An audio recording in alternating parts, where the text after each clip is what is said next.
అమ్మా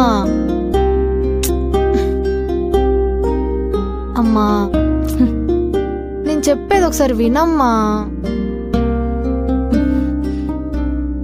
అమ్మా నేను చెప్పేది ఒకసారి వినమ్మా. ఏం చెప్తావే? డ్యూటీ చేసేదిదా నువ్వు? అసలు హైదరాబాద్ పంపించడమే నాది బుద్ధి తక్కువ. మళ్ళీ ఇవన్నీ చేసుకుంటూ వచ్చావు. అలా కాదమ్మా. ఏం కాదు? కార్తిక్ చాలా మంచివాడమ్మా. ఏం మంచివాడు? నువ్వు చెప్పడం సరే, ఆయన ఒప్పుకోవడం సరే.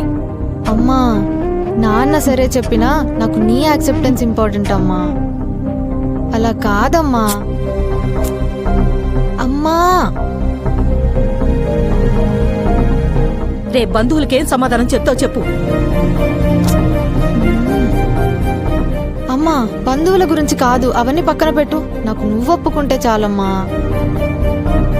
నువ్వే అంటావు కదమ్మా ఎప్పుడు నేను హ్యాపీగా ఉంటే చాలు అని. మరి ఇప్పుడు ఇదేంటి? కార్తిక్తో నేను చాలా హ్యాపీగా ఉంటానమ్మా. ఏమో మీ ఇష్టం.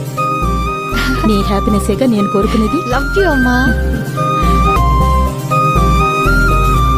నాన్నా నాన్నా నాన్నా చాలా థ్యాంక్స్ నాన్న. మీరు ఒప్పుకుంటారని అస్సలు అనుకోలేదు నేను. నీ సంతోషం కోసం నేను ఏమైనా చేస్తానమ్మా.